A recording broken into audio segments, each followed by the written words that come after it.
Hello দোস্ত, IK study Bangla YouTube চ্যানেলে তোমাকে সুস্বাগতম।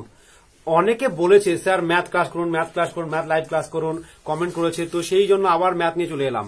আজকে যে ম্যাথগুলো নিয়ে এলাম সেখান থেকে কিন্তু তুমি বেশিরভাগই কমন আছে, অনেক পরীক্ষায় বারবার এসেছে সেই প্রশ্ন।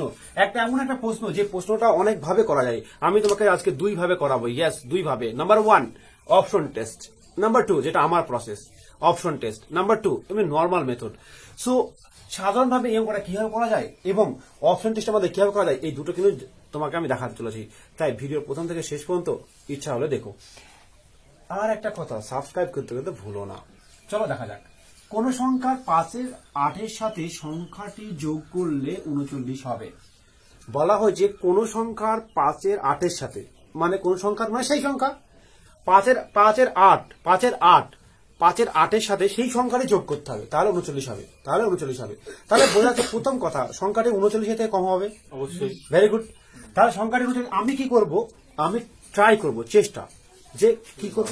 এটা হচ্ছে অপশন টেস্ট। কি test? Option test. Option test কি করে করা চলো দেখা যাক। নাও অপশন টেস্ট, যে কোনো সংখ্যাকে যদি 5-এর 8, তাহলে অপশন টেস্ট মানে কি, এই অপশনটা এক্স, তাহলে 5-এর 8 দিয়ে গুণ করবো, তাই তো, দিয়ে এক্স যোগ করবো। এই কথাটা কিন্তু বলে যে 39 হবে। আমি জাস্ট লিখলাম অপশন টেস্ট কি করে করবো। এখানে অপশনটা হচ্ছে এক্স, আমি এক্স ধরে নেবো যে কোনো অপশন, ঠিক আছে। এবার আমি প্রথমে যেটা বলি, যেটা করতে হবে, আচ্ছা এই অপশনটা এক্সটা এমন হতে হবে যেটা 8 দিয়ে ভাগ যায়। কি বলতো দেখি, কয় দিয়ে ভাগ যায়? যদি 8 দিয়ে ভাগই না যায় তাহলে কিন্তু অঙ্ক সেই অপশনটা হবেই না। কি বললাম? 8 দিয়ে যদি ভাগ না তাহলে অপশনটা হবে না। তাহলে প্রথম অপশন হচ্ছে 30। দেখো 30 দিক তাকে 8 দিয়ে ভাগ যাবে না, তাহলে এটা কাটা। তারপরে 26 যাবে, এটা কাটা। তাহলে এই গল্পটা কিন্তু আগেই শেষ হয়ে গেল।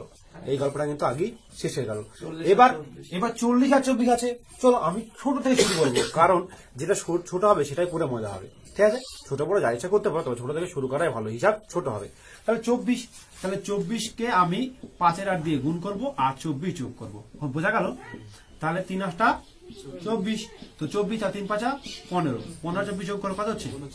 হয়ে গেল অঙ্ক, ব্যাস লটারি বেঁধে গেল। এই হচ্ছে অঙ্ক। এইটাকে বলা হয় অপশন টেস্ট, এটাকে বলা হয় brain test. You have a brain, then you can apply it. তোমার যদি সত্যিকারের ব্রেন থাকে তাহলে তুমি কিন্তু অ্যাপ্লাই করতে পারো। আর এটা যদি বারবার প্র্যাকটিস করো, তুমি যদি আমাদের যে নিউমেরিক্যাল চ্যাপ্টার আছে, অর্থাৎ প্রবলেমস অন এ নাম্বারস, যেগুলো কথায় সংখ্যার উপরে নম্বর আছে, সেইগুলো কিন্তু প্রতিটা অঙ্ক অপশন টেস্টে করা যায়। কিসে করা যায়? অপশন টেস্টে করা যায়। নাও এবার বলবে স্যার নর্মাল নিয়মে করুন তো, যেমন আমরা এক্স ধরে করি, যেটা আমি এখানে লিখেছিলাম সেটা করি। চলো করে দেখাই তোমায় নর্মাল নিয়ম করলে কি হবে। চলো এটা আমি মুছে দিচ্ছি, হ্যাঁ অপশনগুলো মুছে দিই সুন্দর করে। এখানে কিন্তু করবো আমরা। বলা হয় যে কোন সংখ্যার 5-এর 8-এর সাথে সংখ্যাটির যোগ করব, তাহলে কি সংখ্যাটি মনে করলাম এক্স, তাই তো। তাহলে সংখ্যাটি হলো 5-এর 8 এক্স হয়েছে। 5-এর 8 আর এক্স যোগ করে কথা হবে 39। আমাকে বের করতে হবে এক্স এর ভ্যালু। আমি লসাগু নেব 8, তাহলে এটা 5 আর এটা 8 একে 8, ঠিক আছে না? বলো সবাই ঠিক আছে কিনা বল। 8 5 কত? 13। তাহলে 13x বাই 8 সমান 39 হয়েছে। তাহলে কত? 3 13 39, x সমান 24। তুমি দেখো এখানে কিন্তু অনেকটা সময় আমার লেগে গেল, কারণ নাম্বার 1 অঙ্কটা লিখতে হলো, নাম্বার 2 অনেক কিছু কিন্তু স্টেপ করতে হলো। কেন আমি করবো? হোয়াই? কারণ time is money. Yes, time is money. তুমি যদি সময়টা আজকে বাঁচাও, ধর প্রতিটা অঙ্কে এখান থেকে আমার এই প্রসেসটা করতে, তোমার এই প্রসেসটা করলে, আমারটা করে তোমার 5 সেকেন্ড বাঁচলো। কত সেকেন্ড বাঁচলো? 5 সেকেন্ড বাঁচলো। তোমাকে ছোট্ট একটা হিসাব দেখো, আমি 5 সেকেন্ড বাঁচিয়ে দিলে আমার, তুমি এটা অ্যাপ্লাই করে মাত্র 5 সেকেন্ড অবশ্যই বাঁচবে। কারণ তুমি শর্টকাট এতগুলো লাইন করতে হবে না, কারণ এখানে 1টা 2টো 3টে 4টে 5টা লাইন, আর ওখানে 2টো লাইন করতে হবে। কটা লাইন করতে হবে? 2টো লাইন। জাস্ট 2টো লাইন করলে কিন্তু ধারণা চলে আসবে। এমন আছে তুমি 2টো লাইন করা মুখোমুখি হয়ে যেত। তো 2টো লাইন করলাম, তাহলে আমি 5 সেকেন্ড বাঁচলাম। অঙ্ক থাকবে তোমার, যদি অঙ্কে 25 মার্কস থাকে বা অঙ্কে যদি 50 মার্কস থাকে, আমি ধরলাম 25 মার্কস থাকলো যে কোনো পরীক্ষায়, তাহলে 25 মার্কস যদি থাকে, একটা অঙ্কে যদি 5 সেকেন্ড হয়, এইরকম একটা অঙ্কে 2টো বা 3টে স্টেপ হয়, বা একটা অঙ্কে 5 সেকেন্ড হয়, তাহলে 5 25 যদি ধরো, নর্মালি ধরো 5 সেকেন্ড করে যদি বেঁচে যায়, তাহলে কিন্তু 75 হয়ে 125 হয়ে যায়। তো 125 মানে 2 মিনিট ধরো। তো 2 মিনিটে কিন্তু আমি 10টা জিকে আরামসে করতে পারবো, 10টা জিকে কিন্তু আমি করতে পারবো। তাহলে 10টা জিকে যদি তুমি পড়তে পারো, 5টা জিকে তো পারবে, 3টে তো পারবে, 3 নম্বর কিন্তু বেশি পেয়ে গেলে, মানে কি 5 সেকেন্ড করে 3 নম্বর বেশি পেয়ে গেলে কি পেলে? চাকরি পেলে। তাহলে এই যে টাইমটা বাঁচালে, চাকরি পেলে টাকা পাবে। তো টাইম ইজ মানি। সুতরাং তুমি যদি এখানে সময় না পেতে পারো, তাহলে কিন্তু তোমার জিন্দগি বরবাদ হয়ে যাবে। তো এইরকম যদি ম্যাথ শিখতে চাও, এরকম যদি শর্টকাট শিখতে চাও, তোমার মনে হয় যদি সত্যিকার শর্টকাট শিখতে শিখতে চাও তাহলে তুমি আমার কোচিং সেন্টারে চলে আসতে পারো। যারা বিশেষ করে মেন পরীক্ষার জন্য প্রিপারেশন নিচ্ছ তাদেরকে বলবো ওয়েস্ট বেঙ্গল মেন, এবং প্রিলির জন্য পরবর্তীকালে ক্লাস হবে। যারা নতুন ভর্তি হয়েছে হ্যান করেছো তাদের জন্য পরে, এখন আমরা মেন টার্গেট নিয়েছি। তাই তুমি যদি মেনে ক্যান্ডিডেট হও কল মি, তুমি আমাকে ফোন করতে পারো, এবং তুমি সত্যিকার ইন্টারেস্ট থাকো তবে ফোন করো, কারণ আমাদের এখানে ভর্তির লিমিট চলে এসেছে, খুব তাড়াতাড়ি ভর্তি না শেষ করে দেবো, অনেক ছেলে হয়েছে। তো 7076650708 এই নাম্বারে ফোন করে তুমি কিন্তু অ্যাডমিশন নিতে পারো। ঠিক আছে, চলো আর কথা না বলি, পরবর্তীকালে ভিডিও আমি দেখি। এবার পরবর্তী যে ভিডিওটা আছে, পরবর্তী ম্যাথটা আছে, সেটা কিন্তু অনেক অনেক ইম্পর্টেন্ট এবং অনেক অনেক ভাবনা চিন্তা করতে হবে বলে মনে হয় না। তো চলো দেখা যাক। অঙ্কটা হচ্ছে খুব সোজা অঙ্ক, দেখো লাইনটা খুব সোজা দেখাচ্ছে। কি লেখা আছে? কোন সংখ্যার 2/3 অংশের 1/2 অংশ, 2/3 অংশের 1/2 অংশ। তার মানে 2/3 অংশের 1/2 অংশ মানে এই ধারণাটাকে প্রথম ক্রিয়েট করতে হবে, যে ধারণাটা মানে কি, এই ধারণাটা মানে কি। এই 2/3 অংশের 1/3 অংশ বলতে কি বোঝায় সেটা বুঝতে হবে। যদি সংখ্যাটা এমন হতো, আমি এক্স এর সম্বন্ধে লিখছি, কি সম্বন্ধে লিখছি? এক্স সম্বন্ধে লিখছি। তাহলে ধরে নে, তাহলে এক্স আছে, তাহলে 2/3 এরকম হতো সংখ্যাটা নাকি? এইটা বোঝাচ্ছে। এইটা কিন্তু আগে বুঝতে হবে, তোমাকে আগে বুঝতে হবে। তুমি যদি না বোঝো তাহলে কিন্তু অঙ্ক শর্টকাট পারবে না। বোঝা গেল? এবার দেখো এই সংখ্যা, তার মানে এই সংখ্যাটা 3 দিয়ে ভাগ যায়, এই সংখ্যাটা 2 দিয়ে ভাগ যায়, এই সংখ্যাটা 3 দিয়ে ভাগ যায় এবং 2 দিয়ে ভাগ যায়। মানে যে সংখ্যার আনসার হবে সেটা 3 দিয়ে ভাগ দিতে হবে, 2 দিয়ে ভাগ দিতে হবে, আনসার আসবে কিনা? বোঝা গেল আমি কি চাইছি? তো এবার 8 হবে, কাটাকুটি করে 8 হবে। চলো তাহলে এখানে অপশন হয় 40। এটা 3 দিয়ে ভাগ যায়, বাদ। এটা 2 দিয়ে 3 দিয়ে যায়, এটা থাক। তাহলে আমার এটা 2 দিয়ে 3 দিয়ে, এটা থাক, এটা বাদ। তাহলে দেখো কিন্তু দুটো সংখ্যা অলরেডি বাদ হয়ে গেল, দুটো অপশন টেস্ট বাদ হয়ে গেল। আমার দুটো অপশন কিন্তু এখানে থাকলো না, 40 থাকলো না, 26, 40 থাকলো না, 26। এবার তো শুরু করা যাক দেখি। চলো 30 নেবো, 30 না 24 নেবো? 30 নেই। হ্যাঁ 30 নেবো। আগে 30 কিন্তু 24 নেওয়াটা বেটার ছিল, কারণ কি? কারণ 24টা ছোট সংখ্যা। বোঝা গেল?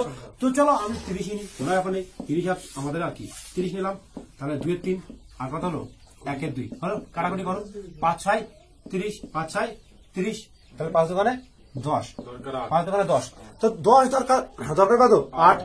তা বোঝাই যাচ্ছে এটা আনসার, পরটা চেক করার দরকার নেই। তবে যেহেতু এটা মেন পরীক্ষা যদি হয়, তোমার পরীক্ষার ফাইনাল পরীক্ষা হয়, তাহলে কিন্তু চেক করবে। কারণ কি? তুমি কেন রিস্ক নেবে? কারণ তোমাদের নেগেটিভ মার্কিং থাকে। ধরো ওইটা কোনো নাই, ধরো প্রশ্নটা ভুল আছে, তাহলে তুমি কেন হাত লাগাবে? বোঝা গেল? তো you have to check it. So this is the answer. চলো চেক ইট, আমি এটা চেক করছি। তাহলে বোঝা গেল তুমি মাত্র এই লাইনটা লিখে তোমার কতটা 3 সেকেন্ড লাগবে। তাহলে 3 সেকেন্ডে কিন্তু তুমি অঙ্ক পেয়ে গেলো। আচ্ছা বোঝা গেল 3 সেকেন্ড কি করে সম্ভব? যখন পরীক্ষা হয়ে যাবে তখন ব্রেন এত কিছু লেখার দরকার নেই, 3 দোকানে 6, 5 7 30, 5 দোকানে 10 হয়ে গেল 3 সেকেন্ড অঙ্ক। সুতরাং অঙ্ক করে চেষ্টা করলেই পারা যায়। কিন্তু তোমার দরকার 3 সেকেন্ড কেমন দরকার? 10 সেকেন্ডে করো। 10 সেকেন্ডে একটা অঙ্ক করতে পারো, তুমি রাজা হয়ে যাবে। বোঝা গেল? তাহলে এবার আমি যেটা বলতে চলেছি, পরের অঙ্কগুলো দেখি তুমি কেমন পারো। চলো দেখা যাক পরের অঙ্ক। বুঝতে পারছিস? হ্যাঁ কি না রাজু? তো হয়েছি। হ্যাঁ। আচ্ছা বলা হয়েছে কোন সম্পত্তির, আচ্ছা অঙ্কটা আমি শর্টকাট বলবো। আমরা যে অঙ্কগুলো ফলো করে তোমরা নিশ্চয়ই জানো, বইটার নাম আমি নিতে পারছি না যেহেতু প্রবলেম আছে। ঠিক আছে, অথেন্টিক প্রবলেম, খুব ভালো বই, সেই বইটা কিন্তু তুমি আনতে পারো। এই বইটা অনেকটা মোটা, তুমি দেখতে পারো। ঠিক আছে, মার্কেটে পাওয়া যায়। নাম্বার 1, কোন সম্পত্তির 3/4 অংশের মূল্য, 3/4 অংশের দাম, 3/4 অংশের দাম, কোন সম্পত্তির 3/4 অংশের দাম হচ্ছে কত? 21,000 টাকা। 21,000 টাকা বলতে পারলাম। 3/4 অংশের দাম 21,000 টাকা। তাহলে সম্পত্তির 4/7 অংশের দাম কত? 4/7 অংশের দাম কত? বুঝা গেল? দাম কত? এই হচ্ছে অঙ্ক, খুব ইম্পর্টেন্ট অঙ্ক। অনেকে ঘাবড়ে যেতে পারো, ভাবো স্যার কি করে করবো। ঠিক, আচ্ছা আমি বলি, একটা এই কথাটা দুটো অংশে বোঝানো হয়েছে। একটা অংশ কি বোঝানো হয়েছে? এক অংশ মানে বললাম 2/3 অংশ মানে কি? একটা জমির একটা টুকরো, তাই তো? ওটার দাম হচ্ছে 100 টাকা, ধরে দাম হচ্ছে 100 টাকা। তাহলে টাকাটার টুকরোটা সমান, তাই তো? তুই 1 কেজি পটল কিনলি, 10 টাকা কেজি ধরে, তো 10 টাকার পটলটা সমান, তবে না কিনতে পারলি। বোঝা গেল না বাস্তব জ্ঞানটা? তার মানে বোঝাচ্ছে যে এই 3/4 অংশের এই অংশটা সমান। কি আছে অঙ্কটা? সমান। সমান চিহ্ন বসিয়ে দে, কোনো গল্প নেই, সমান চিহ্ন বসিয়ে দে। সমান চিহ্ন বসিয়ে দিলাম। কি চিহ্ন বসিয়ে দিলাম? সমান চিহ্ন বসিয়ে দিলাম। ঠিক আছে, সমান চিহ্ন বসিয়ে দিলাম। এবার সমান চিহ্ন বসিয়ে দিলাম, তো ঠিক আছে। এবার বলা হয়েছে 4/7 অংশের দাম কত? কত অংশ দাম? 4/7 অংশের দাম কত? আচ্ছা 4/7 অংশের দাম কত? আমি যদি বলি 1 কেজি পটলের দাম 10 টাকা, 2 কেজি পটলের দাম ক টাকা হবে? কি করতে হবে? গুণ না যোগ? গুণ করতে হবে, তাই না? এবার বলা হয়েছে আমি কিন্তু এটা বের করছি যে 3 এর 4 অঙ্ক সমান এইটা, 3 এর 4 অঙ্ক সমান এইটা, 3 এর 4 অঙ্ক সমান এইটা। তাহলে এই 4 এর 7 অঙ্ক সমান কত? তাহলে 4 এর 7 অঙ্ক নিশ্চয়ই এই টাকার সঙ্গে গুণ হবে। বুঝতে পারলাম কিনা? তো 4 এর 7 অঙ্কটা কোথায় লিখবো? এখানে লিখে দেবো। অঙ্ক হয়ে গেল। এর কাটাকুটি করবো। কি করবো এবার? কাটাকুটি করবো। বোঝা গেল? এবার কি করবো? কাটাকুটি করবো। ঠিক আছে? তাহলে এবার আমার নিয়ম আছে যে কি হয় যে কাটাকুটি যায় কি উপরে উপরে কাটে, নিচে নিচে কাটে, উপরে উপরে কাটে, নিচে নিচে কাটে। আচ্ছা, যদি এর উপরে বুঝতে অসুবিধা হয় তোদের, তাহলে আমি একটু অন্যভাবে করাই। হ্যাঁ, যদি অনেক হয়তো তোমার শর্টকাট অনেকে বুঝতে হবে না, প্রথমে একটু বড় করে করতে শর্টকাট করাবো। বলা হয়েছে 3 এর 4 অংশ সমান, 3 এর 4 অংশ সমান হচ্ছে 21,000 টাকা। কত টাকা? 21,000 টাকা। ঠিক আছে, এবার তাহলে এক অংশ সমান কত হবে বলতো দেখি? 21,000 গুণিত 4 এর 3, তাই না? হয়েছে না? এগুলো 4 এর 3 হলো। তাহলে এক অঙ্কের দাম 4 এর 3 তাহলে এবার কাটাকুটি করলাম, 3 7 21, তাই তো? তাহলে 8,000 টাকা। তাহলে মোট দাম আছে 8,000 টাকা, তাই তো? যদি 8,000 টাকা হয় তাহলে এই 4 এর 7 অংশ বলেছে, কত অংশ বলেছে? 4 এর 7 অংশ বলেছে। তো 8,000 টাকা 4 এর 7 অংশ কত বলেছে? 8,000 টাকা 4 এর 7 অংশ, তাহলে কত টাকা হলো? 4 7 28, 16,000 টাকা। তাহলে বোঝা যাচ্ছে এটার দাম হচ্ছে 16,000 টাকা। এটার দাম হচ্ছে 16,000 টাকা। এটার দাম হচ্ছে 16,000 টাকা। এবার আমি যেটা বললাম, যেটা শর্টকাট বোঝালাম, সেটা একটু বোঝাই। এটা এত কিছু করতে হবে, আমি 16,000 টাকা হলো। এটা বুঝেছিস? বুঝতে পেরেছিস? এবার আমি যেটা বোঝাচ্ছিলাম, আমি বললাম প্রথমে বাস্তব জ্ঞান, একদম বাস্তব জ্ঞান ভাবো। এটা তুমি অবশ্যই বুঝেছো, কেমন হলে জানো। শর্টকাট শেখো। একটা অঙ্কে ডাইরেক্ট লিখবো কি করে। বলা হচ্ছে 3 এর 4 অঙ্কের দাম এত টাকা, তো ওটা সমান করে দিলাম। এটা ওই লাইনে অঙ্ক, ওই লাইনে গল্প শেষ। তুমি যখনই সমান করবে তখন তার গল্প শেষ। এবার কি করতে হবে? মানে 4 এর 7 অঙ্কের দাম কত? কত অঙ্কের দাম? 4 এর 7 অঙ্কের দাম কত? তো 4 এর 7 অঙ্কের দাম কত? দাম তো বেশি হওয়া উচিত নাকি? তাহলে 4 7 গুণ করে দিলাম, এখানে হয়ে গেল না? তাহলে কিন্তু আর কোনো পুরো কিছু নেই, তাই তো? এবার হিসাব করে ডান দিকে যেটা থাকবে সেটা আনসার। তো হিসাব করে চলো।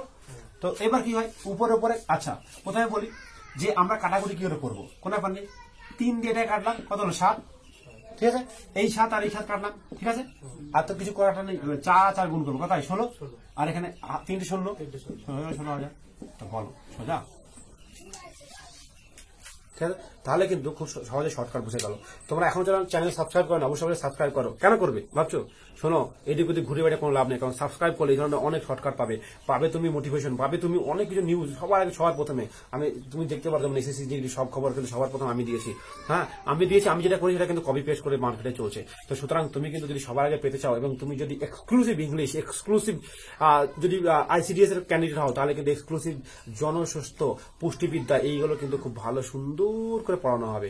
সুতরাং কিন্তু এটা করতে ভুলবে না এবং শেয়ার করতে অবশ্যই ভুলবে না। শেয়ারে জ্ঞান